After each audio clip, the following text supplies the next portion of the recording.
Last up, we are doing a barbecue chicken sandwich. This is bullseye sauce, and the reason I went for this one today is because it was a smoky bacon one. So again, like the cream cheese, this is just gonna add another bit of flavor into our chicken whilst we're stuck with 3 ingredients.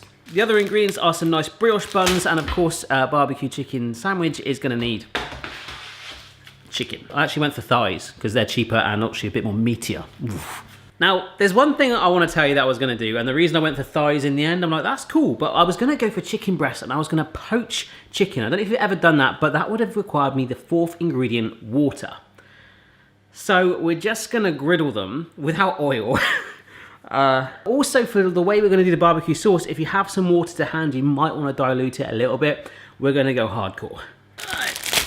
We're doing pretty well today. You could say we're on a roll. In fact, this is a brioche roll. The only thing I need to do is just bear in mind the bacon jalapeno poppers are cooking there. It smells so good, so I'm not going to forget the smell. I just don't want to burn.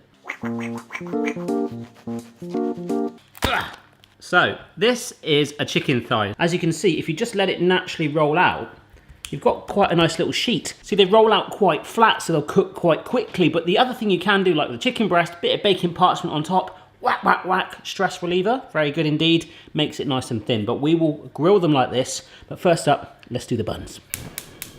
All right, we're gonna get this pan hot. And there's a fear of getting it too hot because we're not really using oil. We have to use the natural oils from the chicken that it might stick to this pan, but we'll just have to go with it. Yours will look better than mine, as I say.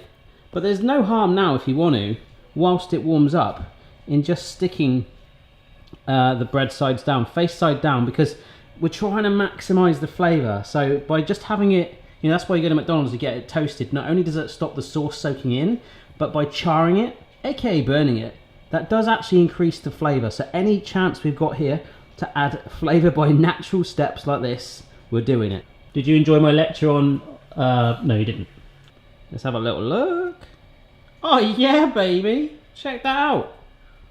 Huh? Suntan, flavor and protection from drooping in the sauce. Ooh, the second batch came out even better. Now, this might sound weird, and obviously if you're using oil, you'll be fine, but I'm gonna let this pan cool down before sticking the chicken in. If I stick that in right now, it will cling to it. All right, I thought I'd just try and grab a bit more of my coffee, but I'm gonna just pick up maybe 2, and you can see there wasn't a sizzle there because I might better get, no, I'll do 2 at a time. And I really want to try and get some nice char on it like these.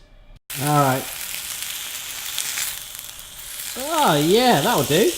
I'm relieved because the actual fats from the chicken are coming out and lubricating the pan. It is extremely smoky. The bacon is done. I'm going to bring that out.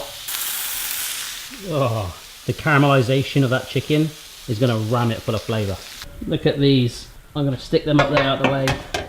What we can do is just cut it slightly, which is also another good way of making sure it's cooked through, into chunks. So we're going to grab our barbecue sauce, and I'm going to put about 3 tablespoons in there. This is where water would be really helpful to thin it out. So because there's a sugar content in this, it will caramelize quickly and thicken.